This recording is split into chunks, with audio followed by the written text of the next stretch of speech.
Hello and welcome to the PCT podcast. Thank you for joining us today.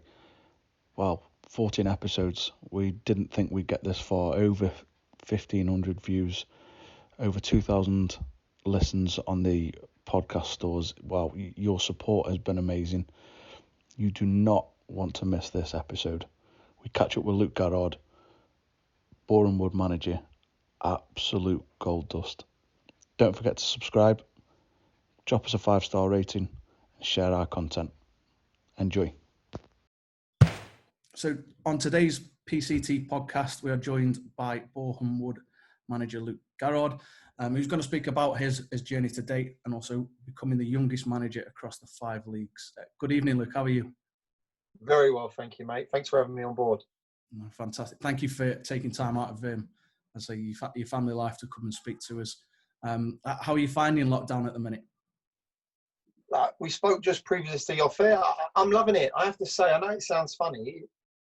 It's horrible. What's going on is horrible. And obviously the pandemic and the coronavirus is something that has affected people's lives because of the deaths. I can imagine there's people that I know that have been affected by it. So that part isn't nice. But in terms of, I'm never going to have this period again, in my opinion.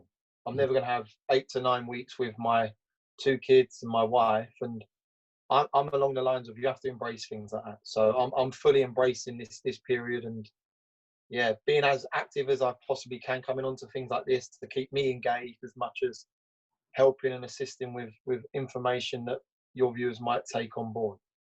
Yeah, no, it's brilliant. And again, we mentioned off air that, it's nice to just come out of the fast lane and have that family time that we might not have. I know your schedule's probably a lot more intense than maybe grassroots coaches, etc. But we all live life in that fast lane and we're constantly going from one job to another. So to have this time to just spend quality moments is priceless, really. No, you're spot on. I've got to be honest. It is. I don't care whatever level you're at. If you're managing, my dad used to manage my Sunday team. Okay. So he was an electrician. So he used to leave the house at 5 a.m. Used to get back at 6 p.m. Used to pick me and my brother up, grab us in the car, train on a Monday and Wednesday evening, and then finish his sort of evening at 9 p.m. Go again 5 a.m. the next day. So I don't care if it's Premier League or League Two. Yes, the spotlight's on the Premiership, the League Twos, the League Ones, the Championship. But yeah, if you're involved in football, it is full throttle. So it is nice to come out of that fast lane as such and embrace the time with your family.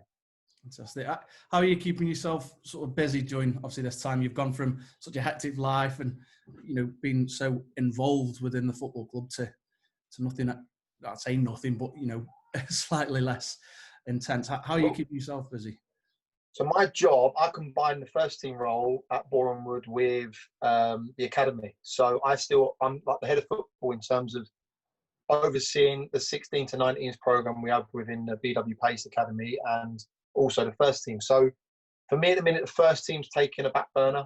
We've done a lot of sort of contract talks and organising people and with regards to, just setting them up that they're going to be safe and they're not going to be put in a position where they're not going to be paid 100% of their wages. So I have to give credit to my chairman for doing that. So that was probably the early stages of the lockdown. But with regards to the academy, we're doing remote learning and I'm going on, I done a one-on-one session today with a kiddie online. So he's a striker and he wants to go through sort of patterns of play. How can he improve? So that's the first time I've done it, but I will open it up to the floor with regards to the academy boys if they want to go through that. But things like opposition analysis, we're going through it with the group. So there's more aspects and more sort of arms to being involved in football as opposed to being a manager, being a coach. There's scouting, there's opposition analysis, there's the analyst himself. So a lot of factors that we're doing. We had Sebastian Bassong on a Q&A today and we had Yakubu yesterday. So yeah, that's keeping me busy, I have to say. I'm sort of doing CPD days with the coaches. So I'm setting them tasks and then they're setting me tasks. So we'll watch a game and I want to know sort of their shape, their personnel, their strength, their weaknesses. So again, that's engaging the coaches. So a lot on that side is keeping me engaged at the minute. And I think you need to. I've played in the pre-season. When that looks, I don't know. I've got a 4, 6, 8, and 10-week pre-season. If we come back for the playoffs, I've got that 4-week turnaround. If we come back in September and we've got the 6 weeks, I've got the 6 weeks one. If we come back December and we're starting late January, then I've got the 8 to 10 week one. So I've been kept busy doing that, mate. And to be fair, it's keeping me sane at the minute. Yeah, I can imagine. I mean, before we touch on obviously the work with Boreham Wood and obviously the position you were in before COVID came in, just wanted to go about your sort of career into coaching and management. So starting way back when, and you were signed as a boy by Tottenham, how did that come around? Obviously, you were playing in a team managed by your dad there, you mentioned. Did you ever think the opportunity to be signed for an academy would come up? I started off in goal as a youngster. So I actually signed for Arsenal. 4 years I was at Arsenal prior to Spurs. So when you're young and you're playing, you get involved with the districts, the Middlesex. Obviously, I went to sort of a very popular school in and around my area, which had 4 classes a year. So we was a massive school. And in fairness, it was me and another kiddie that he was at Tottenham at the time and I was at Arsenal. So when you then go to the district together, then you go to Middlesex. So we was sort of playing at that level when I was about 10, 11.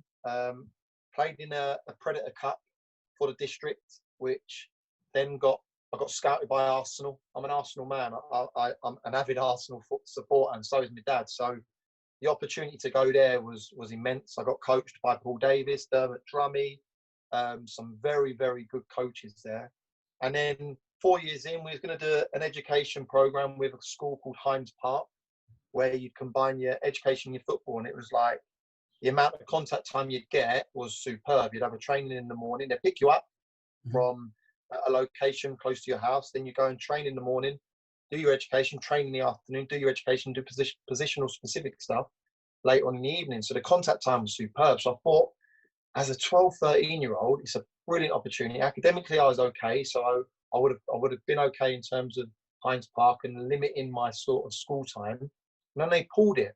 So I had a conversation with David Courtney and Brady, and it was like, I felt that I was a little bit let down because I had all my eggs in that one basket. So then I left Arsenal, got a phone call from Mickey Hazard, and he said, obviously, I've heard you left Arsenal. Do you want to come in? And he said, do us a favour, wear white kit, because obviously the Tottenham brand. I still, to this day, do not own any sport attire. So I'm sitting here in a black T-shirt. I don't have a football in my car or cones. I literally, even though I'm involved in it, I don't have any of it. So I turned up in my Arsenal kit to the Tottenham training. So I don't have, listen, they weren't best pleased, but they signed me. So in terms of that, I moved from Arsenal to Spurs, spent 3 great years at Spurs. Jimmy Neighbour, John Moncur, Mickey Hazard, Paul Parker, some good calibre of coaches. So yeah, learned a lot at both of them clubs. I'd say they were the elite of the elite. Was I good enough? No, I know I wasn't. Didn't have Premiership pace. I had ability in terms of technical ability. I had good nous and knowledge. I think that starting out in goal assisted me because you see the whole game. So I was a centre half initially at Arsenal and then at Spurs. But yeah, no, great times. Loved every minute of it. You was thrown across to Italy, France on tournaments. You're playing against Inter Milan, AC Milan, Paris Saint-Germain at the Parc des Princes. So all the memories that I've got, a folder, massive. My mum and dad were brilliant, putting all my clippings out. So yeah, great memories. Loved every minute of it. Yeah, I mean, as you mentioned there, unfortunately, the time at Spurs did come to an end, and a move to Swindon. How did that sort of come about? Was the exit trials involved, or? Yeah, so spot on. So initially, I got released as an under-15 at Spurs, and they planned a trip to Italy. And I said to my mum and dad, as you do, when you go to, you've been in the system 2-3 years, you're in a group, and I could name you the 5 or 6 parents that my mum and dad got really close with. So when we went to Italy, our age group, all the parents decided to go with us. So I got pulled in by John Moncur 2 months prior to that, and he said, look, we're not going to offer you an under 16. We don't think you've got the ability to make it as an under 16. We feel that you need a year somewhere to give you an opportunity to go in. So I decided to go on that trip as an under 15. And the game, you'll hear me, I'm honest. You hear my interviews when we play now, I'll tell you if we're bad and I'll tell you if we're good. And I was awesome for this one game, and I broke my foot. And I went to the hospital, broke it in 2 places. But off the back of that, John McCur's never seen me. Jimmy Neighbour never seen me. So when I played that one game, it was like, look, we're going to give you another year. We honestly believe that after that, we're going to put you in. So in fairness, it felt like I got released twice. So when it come around the second time, it was probably a lot easier to take. And then in fairness, I just wanted to go and play with my mate. So I joined a Sunday team called Cock Fosters for the last 2-3 months of the season. And I was like to my dad, I'm done. I don't want to play no more. I didn't really have the love for it. I don't know what to put the sort of pinpoint what it was, but the pressure. I used to struggle sleeping before a game on a Sunday, and it was like, I remember it so clearly. My mum used to sit up, play solitaire on the computer, and I'm there at 2 a.m., 3 a.m. in the morning. I'm so nervous. So I think coming away from it and playing with a little bit more enjoyment with my mates, then their ability, no disrespect to them, love them all, didn't really allow me to progress. So I then went to the exit trials, as you suggest, Bisham Abbey, and Swindon come up. And I went there, played a game against Colchester, and loved it. Absolutely loved it. So signed there, and again, had some unbelievable memories there. Made me league debut for them. Yeah, hold them in high regard. Yeah, massively. Yeah, so you mentioned there you made your debut at 18 years old. That must have been quite a proud moment to represent a league side at such a young age.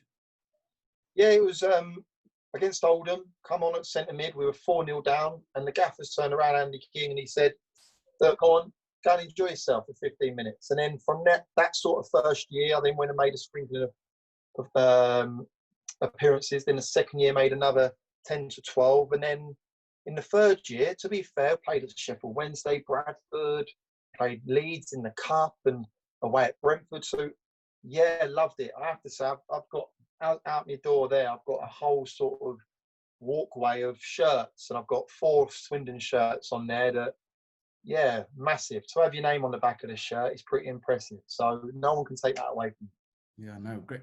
Sounds like great memories. And you moved on then from Swindon and had time at Bishop Stortford and Boreham Wood before joining AFC Wimbledon, where you went on to make over sort of 100 appearances. An injury then obviously put an end to that season. How frustrating was it? And at that time, were you then enjoying the love of the game again? Yeah, I have to say AFC Wimbledon was probably the closest to league football that I've been in.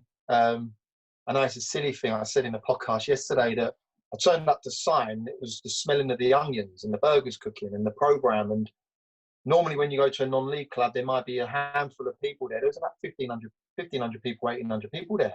So to have that sort of feel, and there's 5,000 people, please, little man, sorry, about 1,500 people, 1,800 people there, it felt like I was back on sort of the league sort of teams. And I spent 6 great seasons there, done my ACL in 2009.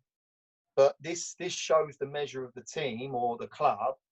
The minute I got that knowledge of doing my ACL, the manager rang straight away and said, "We're offering you a 2-year deal." So that sort of, because anxiety, you think your season's done, your career's done, where you're going from here. The fact that he rang me straight up and said, "Look, what you've achieved prior, we honestly believe we'll nurse you back and you'll still have a say at this football club." So I have to give the manager credit, and they're little details that I take on board now, being a manager, because them little touches, I'll pick the phone up to Brownie now and I'll have a conversation with him. And he was a superb manager for me at AFC Wimbledon. And it was tough. I'm a laughy, jokey guy. I love banter. So before a game, I used to have a switch. I used to be the little laughy, jokey guy. I used to nick the 2 tactic boards, like little men off the tactic board. So when he's doing it, he's counting, there's only 9. And I'd hide people's boots. And he knew that he needed me around it. So when I had me up 6 weeks after, he was like, "You need to come back in. I need the group high again." So I didn't really feel out of it.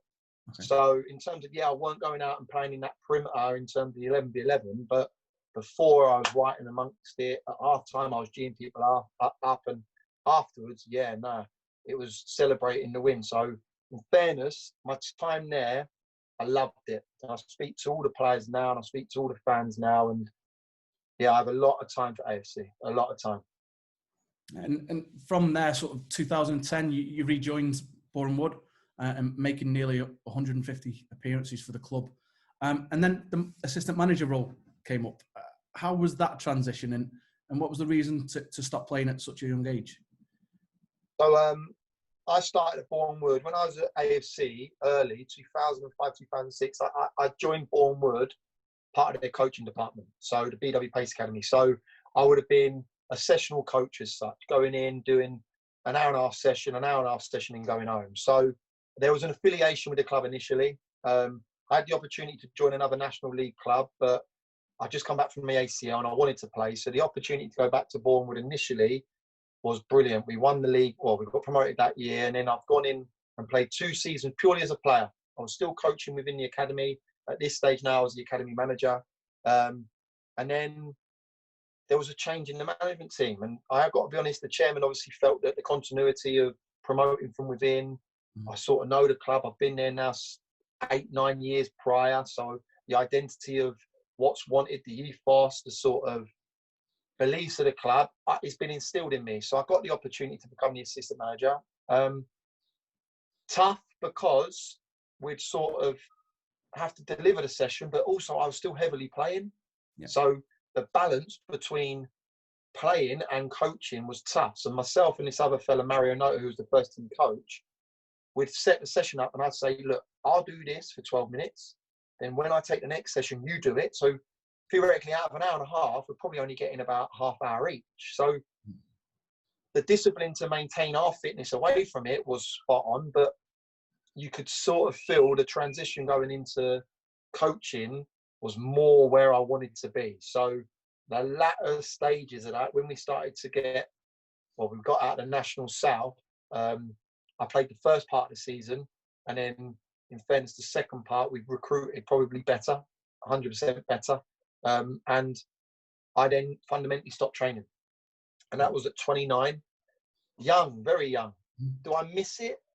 Probably not. I'd say if I was 29 and had an injury then, and it was struggling to get back and I had to retire, and then say I might go in and assist as a coach or pick the cones up, I'd probably miss it. The fact that I didn't have time to miss it because I've gone from the National South League to the first 10 games of the National League to then becoming manager, I've been thrown in at the deep end. So, yeah, the transition was sort of seamless at the time because of obviously the affiliation I've had with the club for such a long time. But, yeah, love my time with Ian Allinson as the assistant. It's the best job out there by a country mile because fundamentally, yes, you're still a part of that management team. You're still part of that think tank, but it falls on my head being the manager now. Yeah. And you're the man. If it goes well, brilliant. If it don't, it's a lonely job. So assistant manager was nice because you can still have that relationship with the players and still have that bit of banter you going in beforehand. Whereas a manager now, you've got to sort of step back and take stock of what is actually going on as opposed to trying to banter them. That's probably the hardest part of that job. Yeah, and as you say there, you were named manager of Boreham at the age of 30, the youngest manager across all 5 leagues. How big was that of a moment, and was there any pressure? Did you feel any pressure in being and having that label? So I remember the conversation. We went full time after Bromley, so we played the first 10 games. I think we had 7 points. So Ian Allinson was also working at the time. And we went full time, but he stayed in the job. And no disrespect to any manager, I don't care. You want to be involved in it. So you want to see the players' reactions. You want to see how they're training. So it was tough for Gaffer to turn up on a Saturday, even though I'm telling them how well they're training. So he made a decision that it wasn't for him, and he stepped aside. And I had a phone call from the chairman, and I was at a christening, family christening, and he said, "Are you ready?" And me being young and flash, yeah, I'm ready. Straight away, yeah, I'm ready. I'm in. I can do this. I was not ready in any way, shape, or form.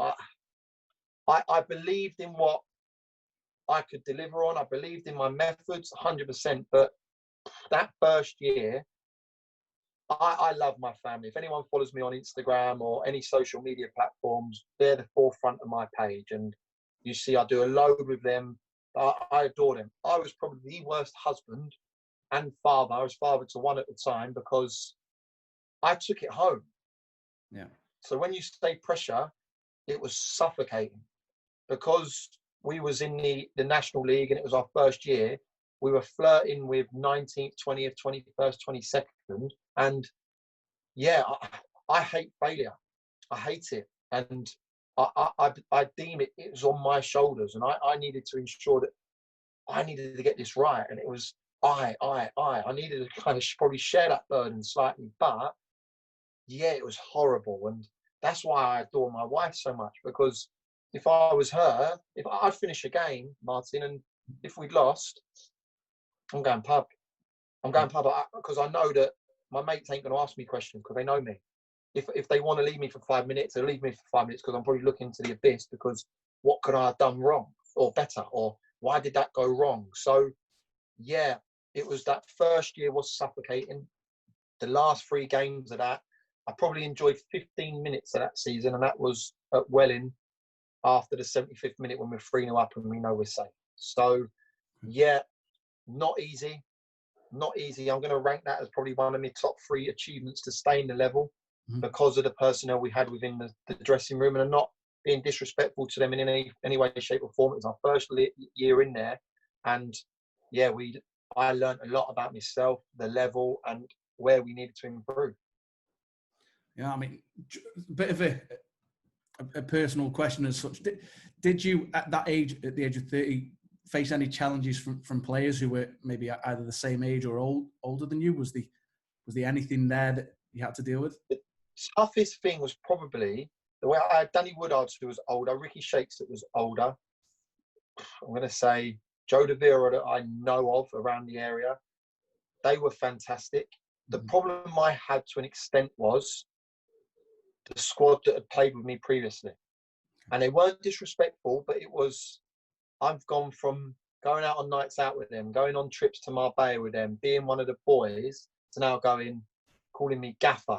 And the transition for them and me, because being me, I don't know why, and I've done many of these, and I'd say if I was to give myself any sort of knowledge from this to now, just be me. I don't have to be that, I'm the manager now, you need to listen to me. And I think that, like, I turned up in a suit on my first game. And I thought, I'm looking at it now going, why'd you do that for? But the reason why I did it was because I just felt that I needed to see that sort of authority, and they needed to see that I was the guy in charge. They'd see me as the main figure. But yeah, I didn't need to do that. I really didn't need to do that. And there weren't really challenges from them. Probably, did they like me saying things at time? No. If you're being dropped by your so-called mate, does it hurt a little bit more, or is there not as much respect? Of course there is. 100% there's the fact that I've never been in that position where I've played in a team and a player from that team has then gone and got a position of authority. So I can't say how I'd feel in terms of a player to that. But in terms of being that manager, then discussing with players, I'd do it totally different now. And if I can give anyone experiences, don't change. Don't change. Yes, just try and be yourself as much as you can. Of course, you've got to dip away from the nights out. And I deleted straight away. The lads said, because I had a conversation with the 3 of them on Friday to discuss that first year. And they said, you deleted yourself out of the WhatsApp group. Then it got announced. And it's like, well, yeah, I can't be seeing the banter that goes in on that. I've now got to pull away. So, yeah, loads of lessons in that first year. So many about myself. You challenge yourself, you do. What I would say, surround yourself with good people. And that's off the field and on it. And I know there was 2 staff members that I had that had my back 100%. I had a chairman that had my back 100%. Because, no disrespect, he's put a 30-year-old in charge that people, I know there was loads of people in-house that didn't think I deserved the job. And did I? I don't know. Because being 30, I've achieved 5 promotions prior to that, and I've achieved another one, 6 promotions prior to that, and I nearly at Wembley here achieved my 7th. But as a manager, I didn't do nothing in the game, so I could see why people frowned upon it. And now I hope that I've done enough, because fundamentally that could have been my first and last job. Because if I got it wrong in that first year, I might go in as an assistant somewhere at the level below, a coach, because of what we achieved with that team getting up to the National League. But as a manager, I wouldn't be touched again. So, yeah, there was a lot of pressure, mate, a lot of pressure. Quite a bold move. And the reason I wanted to sort of discuss that was there may be coaches out there. We're seeing a lot of young coaches now, early 20s, attaining B license, which is fantastic, because, the level of information and knowledge that's out there is great. But maybe that might be a stumbling block for them to get into open age football and maybe coaching, I'd say, senior pros or senior players. What advice would you give to coaches looking at that avenue and thinking, oh, they're older than me, they might not respect it? Yeah, this is it. Keep doing it. Keep plugging away. Keep getting experience as much as you can, as experienced as possible. Obviously, people will go, oh, I need someone with experience. Well, I need to get into that sort of scenario to gauge and get some experience. So for me, keep doing what you're doing. Keep believing in your methods. Keep learning. And I know when you say young coaches, there's Gary Johnson in the National League that I'd take his CV, half of his CV, and he must be 55, 60 plus now. So don't discount that. I hear on these podcasts that, oh, it's about the young coaches now. Yeah. Ask questions, because I ring Gary Johnson up and I ask him questions time and time again, because what he's done, he's forgotten half of what I know. So in terms of that, learn and always take things as much as you can. And yeah, just don't be a closed book. Don't think that it's all new school.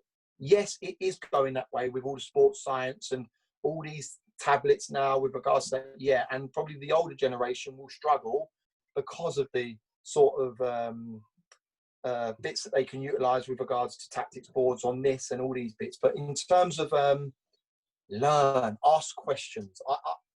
I'll ring managers and go, I've got this scenario. How would you deal with it? How would you deal with it? I've got coaching. I've got this coaching session. Can you look at it for me? Can you look at it for me? So that, and they'll go, yeah, but I'll do this. And I've had Vic Akers as my assistant manager, who's 74, and his detail is outstanding. And it's simple. And it's like, how don't I see that? How have I think I know the game to an extent. I'm nowhere near to knowing it what I want, but I think I know it a little bit. Vic Akers will go, blah, blah, blah, blah, and you'll go, wow. And it's in his Vic sessions. What do you reckon? We've had, I said to you off record, we've had Yakubu and Sebastian Basong in terms of doing the remote learning with the academy boys, and they've trained with us. I'll pull Seb and I'll go, what was my session like? I'll pull Yakubu, what was my session like? So if you're working in an environment and say you're in a mini league and you've got an under 8s or whatever, go and CPD other coaches. So you all get together and go, I'm going to run a session Monday, Tuesday, Wednesday, Thursday, Friday. Every one of us come and have a look, because we're the biggest feast in the world. Because I'll look at your session and I'll go, love that.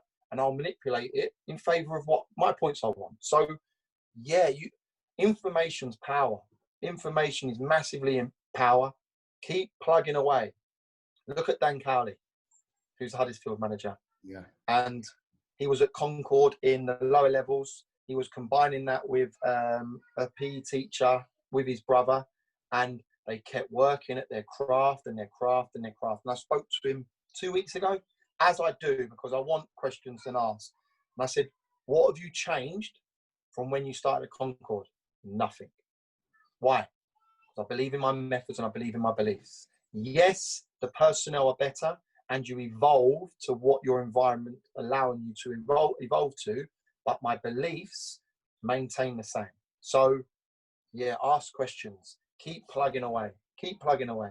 Keep doing what you can do on the training pitch in terms of that, and learn from everyone, because trust me, I'm constantly learning. And if I was to watch your session, I'll go, wow, yeah, I'll take that, that, and that. And it aids me, it helps me. And I know I listened to a podcast with Brendan Rodgers, and the first thing he did when he went to Celtic was to talk to all the under 9s all the way through to the 23s, and sat them all down and said, if you have a good session, put it on my desk. They all said, okay, so not only does it engage them, because, okay, so he's going to look, but he's going to learn. And he said in that podcast, he put them in his archive because some of them were fantastic. And that's Brendan Rodgers. So if Brendan Rodgers can do it, Luke Garrard at Bournemouth can do it. Yeah. No, just listen to that. It's really sort of inspirational, and there might be people out there doubting sort of their methods and beliefs, and to hear that would be massive. No, 100%. That's massive. Back to sort of management stuff. You reached the player final in the 2017-18 season. Talk to us about that season then, and what sort of learning did you undertake in what was a positive season despite the result? Yeah, listen, we failed. So I failed, didn't change it and evolve it in game. If the viewers know, Tranmere lost a man in the first minute and the game plan went out the window, but I didn't dictate that. I didn't change it, and it haunts me to this day. I had the best day and the worst day of my life on that day, because my son, who's currently sitting on my bed being quiet over there, I walked him out of Wembley. So hand in hand with my 3-year-old, I walked him out at the hub of football. He's unbelievable. So in terms of that was the best day. It ended there. And that season was fantastic. We achieved beating Blackpool in the FA Cup. We had a team there that, again, my methods from that first year, my ideas and my way of coaching didn't change. My recruitment was a lot better. And no disrespect to any coaches in the world, recruitment's number one. I don't care what you say. And you could be the best coach in the world. If you've got better players, you're a better coach. Fact. So for me, recruitment in that year spoke volumes to where we got to. Hence why the following year we finished 20th. My recruitment weren't good enough. My recruitment was poor. I felt that I was recruiting the right personnel. And in fairness, after 24 games, we were 7th. But my in-season again, which probably hurt us the year before, because in the final game, we lost Jamie Turner, we lost Kane Smith, and we lost Morgan Ferrier, 3 lads that, in my opinion, would walk into any team in the National League. We lost them in the quarter-final as such, and we didn't have them to go to Sutton, we didn't have them at Wembley. Then, in turn, my 3 from the bench that were good, but would affect the game later on, would have to then come into the team. And then I had 3 under-19s in there that, no disrespect to them, they weren't ready. So recruitment's fundamental. That year we got it right. Wembley was fantastic. Anyone ask me now, went to Wembley, how was it? Yeah, rubbish. Why? I lost. I'm not a bridesmaid, Martin. And I don't care what you say, you go to Wembley to win. Yeah. And it haunts me now, because it will forever be a bugbear of mine that I didn't affect the game, because it was fundamentally me. I should have changed the game. I should have changed the shape, and I didn't. But that was a different pressure. So when we talk about pressure in the first year, that was suffocating. That's horrible. Pressure at the top, there is pressure, 100%, to maintain it, to sustain it. But you're not getting sacked if you're sitting 4th. You're not putting corn on the table if you're sitting 4th. So there is a pressure, but that's a pressure within. That's a pressure you put sort of targets with your chairman and your management team from the offset to make sure that you hit them levels. But loved it. Again, learned loads. Learned what it takes to get there. I know what it takes to get there, in my opinion now. Hence why, again, we probably skipped 2 seasons. But this year, my recruitment was very good. And we were sitting 5th. I learned, the club learned, my chairman learned that from the Wembley year, in-season signing, I signed Alex Davey, I signed Joe Quigley, and I signed Ollie Harfield in my Wembley year. One's playing in America. He's finished sort of National League. One's playing for Dagenham that went on loan to Billericay, and one's currently playing for Weymouth. This year, I bring in Matt Reed, that's had 2 promotions in his last 3 years with Lincoln. I bring in Grant Smith, who come to Wembley with us, who was on the bench for us. I bring in Adi Youssef, that scored 28 goals the year before from Solihull gets the move to Blackpool. I bring in Adam May, that played for Portsmouth and Swindon, that was sitting at the top of the pile. And I bring in Justin Shabu and Nathan Ashmore. My in-season was outstanding. Yeah. What could have been? Who knows? But the lessons and the knowledge and experience that we received from the Wembley year, we weren't doing it again. We weren't leaving ourselves short in season. So there's loads of positives from that Wembley year, because recruitment shows that if you get it wrong, it doesn't matter, because my methods didn't change from the first year to the second year to the third year to the fourth year. But we finished 19th, 11th, 4th, 20th. My method's exactly the same again, currently 5th. So personnel helps.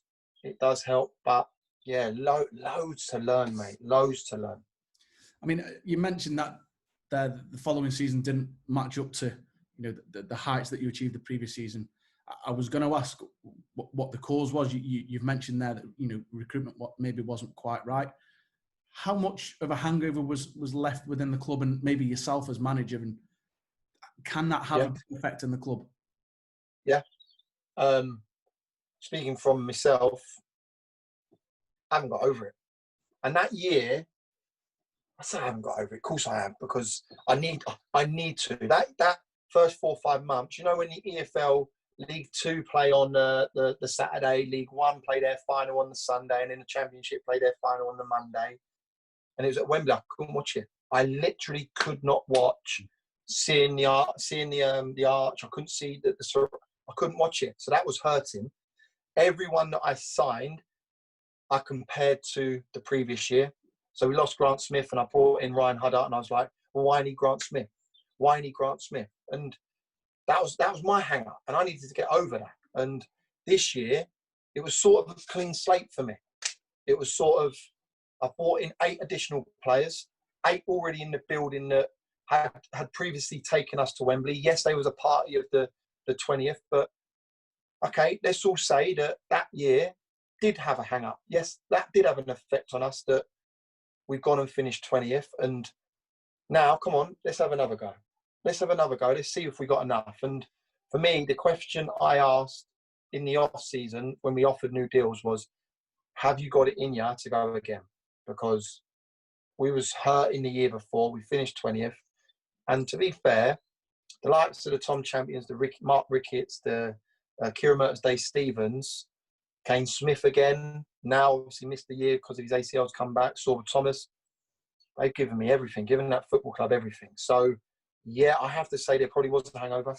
I can't speak for the players, but for myself, yes, being 33 at the time, if I'm 65, been to 4 or 5 playoff finals, won 3 of them, I'm probably having a different mindset. But the fact that I've gone there and missed that, say that I've been to 1 playoff final, I've lost it, yeah, I probably need to have a little bit more experience to then be able to park that and then think about the future. Yeah. I mean, you've certainly revitalised the group this season, as you mentioned there, adding key signings. And before the current situation has put an end to the season as such, you was sat in 5th place, 6 points off second with a game in hand. Is this going to go down as a season of maybe what might have been? Of course, listen, everyone, we was on a great run. We lost 1 game in 20. I think Barnet lost 1 game in 16. Barrow lost 1 game in 17. And Harrogate, I think, was 1 game in 18. So they'll have the same argument I'll have in terms of they had good consistency, they had good form at the time. I just felt we was in a really good place. We had great momentum. What the future holds, I don't know. All I know is that was the best squad I've had the luxury of working with by a country mile. Do I believe that in the Wembley year, we had better individuals at times? Probably a handful, yes. But as a collective, as an 18, 19, 20-man squad, easily by far the best I've ever worked with. So, listen, if I could dictate the future, Martin, I'd give us both the Euro Million numbers on Friday. We'll all go and buy a planet somewhere, an island somewhere, and we'll go and enjoy our families on that. But look, we was in a very good place. We had the best away record out of the whole division. We had the 3rd best defensive record. We was in a good place, and it was just about maintaining that and continuing that. And yeah, look, I would like to have said we would have had some success. Who knows, mate? who knows? Just how are you keeping in touch with the playing squad at the moment? Then is there a certain routine that you've got them onto? I mean, just speaking from our experience, we spoke to Rory Delap earlier in the sort of lockdown, and he mentioned that they're tracking it sort of everything that they do, but treating it also as a time as their downtime between the season and pre-season, because once it kicks back in, or when it kicks back in, and it's safe to do so, it will be pretty intense. Now, listen, we finished on March the 13th, Friday the 13th, and it was supposed to be playing Torquay, which got pulled. They then not been in the building since. Obviously, we then waited for sort of the National League's reaction. We then set them a 6-week training program, which was relevant to their week, so their sort of load. So on a Saturday, I wanted to get in between the 90 and 100% load because of the match. Mm-hmm. Sunday down to 10-15% as an active recovery. On the Monday up to 25-30%, again, sort of an active recovery. Tuesday, heavy load. Wednesday, downtime. Thursday, up to a 65%, 70% load. Friday, 25-30% load. So it was very relevant to sort of a week we would have with the players. That involved Eurofit, which is a thing that we've utilised this year in terms of pre-season, 15 on, 15 off. We felt it worked superbly. Also, other additional runs and sort of a total body workout. And that was devised by myself in the medical department. They'd obviously have a WhatsApp group. They would have to send in their scores and their fat, BMI, so on and so forth with all the medical department. That 6 weeks elapsed. We obviously had a little bit more information from the National League, whether that was continuing or not. So we then give them an additional 2 weeks. We are obviously 9 weeks in lockdown now. They're on a 2-week down tools. So it's relevant sort of to, like Roy would say, they're off season now. Yeah. So if we were to play as a player, I'd go hell for leather. Then I'd have 2 weeks off religiously. And I'd do and eat anything I want, because for me, people come back fit now. So then for these boys, they'll start gearing up. It's going to be tough. Reason being is because, like I said, I've done a 4, 6, 8, 10 a week sort of pre-season schedule for them for a return. What it looks like, I don't know. So getting them back into sort of not peak condition, because you want them not peak. You want them hitting a pinnacle, say within 7 to 10 days prior to the pre-season finishing. But it's going to be tough because your guess is as good as mine. My missus' guess is probably as good as both of ours when we're going to return. So it's tough in terms of that, mate. But they're good lads. We had a Zoom call. I regularly talk to them, see how they are. It's very much just, how are you? How's the family? Because no disrespect, we don't have any information with regards to if the league's going to play the playoffs, if they're nulling and voiding. Are they going to elect a winner? Are they going to send relegation down? So I don't have any information for them. But courtesy calls. Macaretti's birthday the other day, sent him an happy birthday text. So little things like that. We've had a group Zoom call with all management, and we've done a race night. So there is the interaction. Missing them hugely. But in terms of that, I'm probably one of 10,000 other people that are going through the same scenario. So what I'm doing is not right. What other people ain't doing are not wrong. It's just trying to do the best in this current climate and, keep the players sane more than anything. I know it's Mental Health Week this week, and we got to make sure that they're not have anxiety and start climbing the walls. We need to make sure that we're a support network to them just as much as anything. No, that's brilliant. I mean, a few final sort of questions, as I appreciate, again, time away from your family. It's transition into management then. Was an age or a moment where you realised, yeah, that's something I want to do? Or was it just a natural sort of progression? So I left Swindon, and I had some good coaches there. I had Malcolm Crosby, Mike Walsh, Andy King was an outstanding coach. His sort of knowledge. I never wrote a session down, ever. And I kick myself now. So then I went to AFC Wimbledon, had a great coach in Simon Bassey, was a superb coach, been there for a long time. Again, didn't write a session down. Then Terry Brown and Stuart Cash. Again, Cashy was brilliant. Brownie's sort of managing style was fantastic. Again, didn't write a session down. I was doing removals with my brother, combining sort of early stages, and then an opportunity come at Boreham Wood where my brother's mate was the academy manager, and he said, look, he knew my background, he knew that I could play the game. I should have a little bit of knowledge. So I started coaching there, and I loved it. But in terms of becoming an assistant manager, like I said, I fell on my feet because I was involved in the club for 7-8 years. Once I was assistant manager, did I actually think I wanted to be a manager? Not until towards the end, when, like I said, I was combining an assistant manager and a player. So fundamentally, I still had the player's head on. Then I knew that I had to put that on the back burner.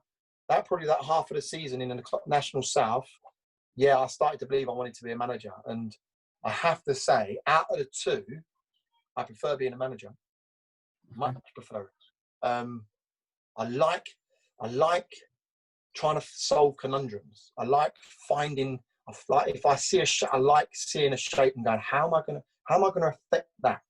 How am I going to affect that causes them problems and enables our strengths? So I like that. That's the sort of thing I do like. I like on a Sunday, if we're in the season, if we got a Tuesday, I'll get up 5 a.m. religiously and I'll watch 3 games back to back. And I won't clip them, but I'll write notes and I'll do everything with regards to send it to the analyst. That's the part of it that I absolutely love. And then trying to find a solution, whether that's a session, how that looks in the session, trying to make it relevant to the information I'm giving them to them in terms of in the analysis suite. They're the sort of things I buzz on. I love. I think that, yeah, trying to find conundrums and solving them is a big thing that I kind of buzz on.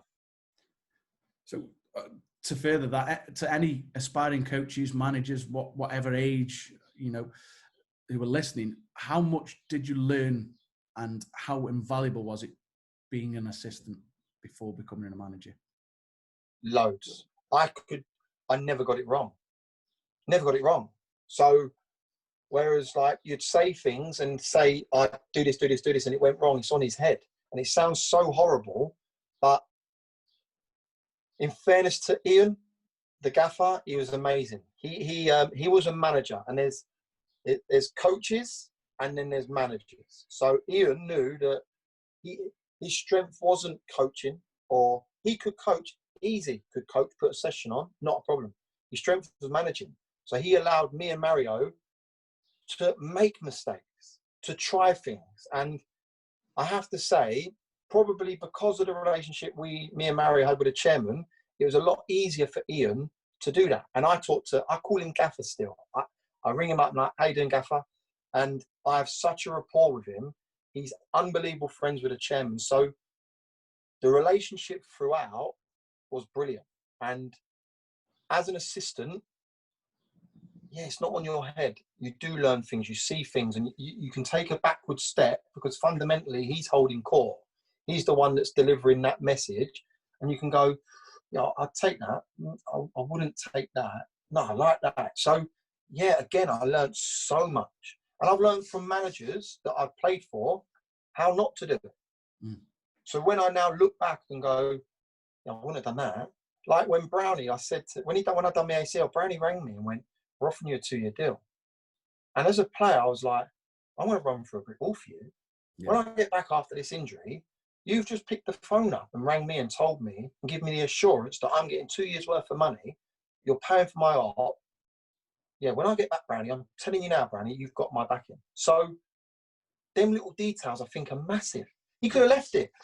I had another year on my contract, halfway through that and gone, we'll see how you are. And as a player, I'll be going, yeah, totally appreciate that, Brownie.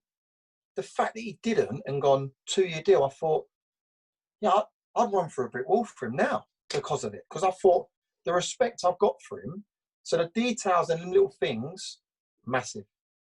I'm hot on trying to improve the 1%. I'm hot on it because I think if you do that, you ain't far wrong. Yeah, it's amazing there how he treated you as a person and maybe not a footballer. And as you see, something I've probably experienced is players or people don't remember sessions, they remember how they felt in those sessions. And to have that bond, it sounds like, Ian was a fantastic mentor for yourself. Oh, sorry, and Brownie, fantastic mentors. What key advice would you give them to any aspiring coaches or managers? Do as many sessions, write them down. Do so in my office. write them down. Session, session, session, session. Keep them logged. And that's not a prop. That is literally, I have my work, my iPad here. I will write down sessions and content and keep learning. And what I'll do, I speak to a coach now that works for us who's working for another club in the National League. Two fundamentally, I've spoken to him. Two of them are assistant managers, and we set each other tasks. So we're on Scout 7, or we can do the replay reflow, which allows you to watch our games in the National League. We'll pick a game. So he'll pick a game for me and I'll pick a game for him, and we've got to debrief it. And we've got to deliver a PowerPoint to each other. So just continue to learn. Please, trust me, you are. And if you're a young coach, I've had so many people come in and ask me to come and shadow a session. The reason why I'm hot, yeah, come in. And in no disrespect, the kids that I've had in, I say kids, there's some men, I call people kiddies. The fellas that I've had in, and I put out and go, what do you think? And first thing I say, don't humour me. I don't want you to know, what do you think? I don't think that worked. And I go, nor did I. Nor did I. And trust me, when I say that, I've had sessions where I lose my head with my first team coach and go, why didn't that work? So get responses, get answers, ask questions as much as you can, because trust me, you know nothing. I'm scratching the surface of coaching and being a football manager. I've got great working relationships with a lot of National League managers and managers at a higher level. And I'm constantly on the phone. They must hate me because I'm forever ringing them. But I want to get the information. And I say a saying, you might digest 10% and shit out 90. That 10% is massive. So if I can take 10% from 10 people, I've stored up 100% over the course of them 10 conversations. Yeah. So please ask questions, and just keep delivering and enjoy it, and stick to your beliefs. As I said previously, I've evolved as a person and as a manager with experiences, not in terms of my delivery. I've not changed my delivery. My delivery as a 22, 23-year-old sessional coach is still the same. I'm hands-on. I nearly failed a coaching course because I grabbed someone's shoulder and pulled them. But that's how Andy King taught me.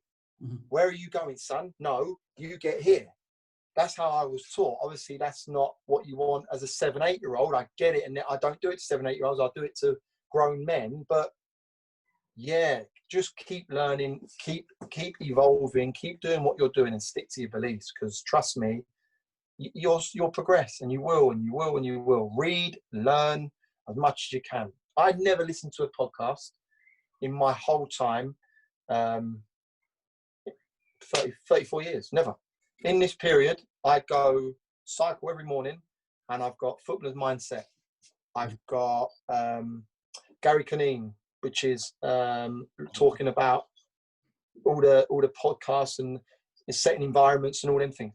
Now, and I'm not saying, but I've taken so many little bits. Again, I write them down in my pad, and I'll use them. And they're not so much sessions, but the terminology, the analogy to say one thing and then what it looks like and deliver on another thing. So, yeah, for me, read, learn, take as much information as possible, and be willing to express and share ideas, because I think that's the key. That's massive, and it certainly hit home with me. So I'm sure any listeners tuning into this will take massive amounts from that. Luke, I appreciate that. We do finish off with a little bit of a quick fire question round, and it is a loose term because it never usually is quick fire. No worries. But we'll just finish off on this. Best experience in football to date? Sutton away in the semi-final of the playoffs. Okay. If I could bottle that now, I'd be selling that for $1,000 every 50 mil, because I can remember my journey. I left Sutton. I can remember my car journey. There's one song that come on, every time I hear that song, my hair on the back of my neck goes up. And that was it's there now. My hair on the back of my neck has just gone up. The feeling, yeah. There's not many highs in football. There's a lot of lows.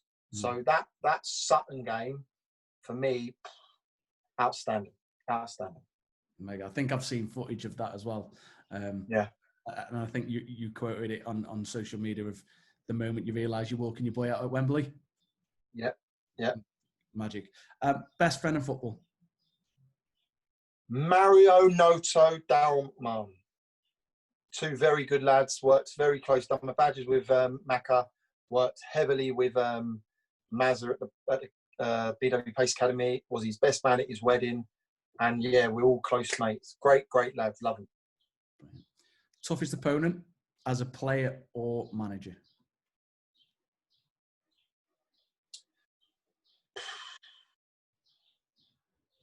Mickey Mellon, Tranmere. Only because it was my last one. I'm going to say there's so many good managers in the National League. I think there's so many people that will progress into the EFL. But just that duel at Wembley, yeah, I hate him. Now, I talk to Mickey Mellon now. I absolutely love him. I text him when it's his birthday. I have great rapport with him, ask him what players he's releasing. He's like another mentor, talks to me, gives me little things to, if we've won, he'll give me a text. If he's seen it as a bad result, take it on the chin. He's brilliant. Absolutely love him. But yeah, I'll stick that at the Wembley, the final game against Tranmere, as the toughest opponent. Brilliant, thank you. Best player played with? James Milner by a country mile. Come on loan to Jimmy Davis, was good. The boy on loan from Man United unfortunately died when he was on loan to Watford at a young age. James Milner. Yeah, he come from Leeds on loan, and wow. I was coming through the academy, just a bit part in the first team, and he come and played, I think it was 4 to 5 games, and he was that good, they whipped him back. But now I know why he's a Champions League winner. Now I know why he's going to be a Premiership winner. Now I know why they give him year-on-year contract, 1 year rolling every year, because he was immense. Fantastic. Biggest role model or influence in football? Dermot Drummond was massive for me. And he obviously sadly passed away 2 years now, I think. He was amazing to my parents when he was at Arsenal. And yeah, he went on to Chelsea. We kept in contact because obviously we had 4 years at Arsenal, and he'd constantly text me if I got to move to Spurs, then to Swindon. Then throughout my career at AFC, he was like the first one to pick up the phone when I got the job at Boreham Wood. And yeah, you know when you say, I can't tell you his coaching sessions, but as a bloke, he was just amazing. He was just amazing. So he had a massive influence in not in terms of my career, but the way to conduct yourself. I'm not being funny. Like, I will ask all my players, how's the kids? How's your missus? How's the parents all right? Because no disrespect, we're all human. And listen, I could harp on about he was just a top fella. Top fella. High praise there. Describe yourself in 3 words. Loyal, hilarious, humble, hardworking. Yeah. Hardworking. Yeah, loyalty for me is massive. Yeah, hardworking and absolutely hilarious. Is there anybody you would recommend or like to hear on the podcast? I've got a few. I can give you Daryl McMahon. I think Dave Challoner, Daryl McMahon, they've got a story to tell. Listen, trying to think players. Johnny Main would be outstanding for you, what he's done in non-league, but it depends on what you sort of want, because he didn't have the greatest of ability, but my God, he was some goal scorer. So sort of, if you're coming through it and you're not sort of technically great, you're not sort of playing in the pros, or you're not at a club, but yet if you can go and boast 100 odd goals in 100 games for Tunbridge and 120 goals in 130 games for AFC Wimbledon, trust me, there's a level for you. So yeah, them 3 I'd say: Dave Challoner, Daryl McMahon, and I'd love to listen to Gary Johnson. Love to listen to him because I talk to him every time we play against each other and wish each other well. Yeah, there's loads, mate. There's loads I could say, but them three fundamentally. We'll look to reach out as I say. The idea is to speak to a wide range within football, and as you mentioned, and I will quote you on it when we release the podcast. Of if you can digest 10%, the more people you speak to, you're going to build up such a network of unbelievable information. So, yeah, Luke, I just want to say again a massive thank you for taking the time to speak to us today. Listen, I've thoroughly enjoyed it, Martin. I've absolutely loved it, mate. And I've said, like, talking's massive. Mm-hmm. I've had an hour and a half with you now, and it's flown by. Yeah. So, now listen, really appreciate the work you're doing, mate. I think it's fantastic. This is the way forward because we don't know what's going to happen, pal. We all love to be out on the training grid. We all want to be delivering sessions, but I think what you're doing is immense. Continue doing it, mate. If you need any support in terms of, I'm taking over your podcast. If you need any support in getting numbers, I've loved it. I've absolutely loved it. The way you conduct yourself, your manner, mate, brilliant. So if you need any help in getting anyone on board, I will 100% give you a thumbs up, pal. No, that's really, really appreciated. And you've hit my heartstrings there. I appreciate such high praise. I've been totally inspired and overawed by the conversation, and ultimately forgot that I was the one hopefully asking questions at times. So, look, really brilliant, mate. I've been brilliant. I've thoroughly enjoyed it. I can't thank you enough, Luke. And listen, I wish you and the family well.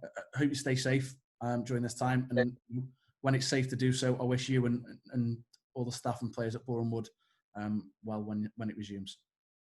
Martin, you're a hero, mate. Stay safe, pal. Absolute legend. Thank you. Speak soon, Luke. Thank you. See you, pal. Bye-bye, mate. Wow. Just imagine at 30 years old having the extra pressure of being the youngest manager across the 5 leagues. Listening to Luke speak, his passion for the game and learning, brilliant. Just brilliant. Let us know your thoughts. Drop us a message, comment, like, share, show us some love. Lockdown has been tough for everyone, and the fantastic content that is out there has surely inspired us all as players, coaches and managers. DuckTig brand is on hand for all of your coaching needs.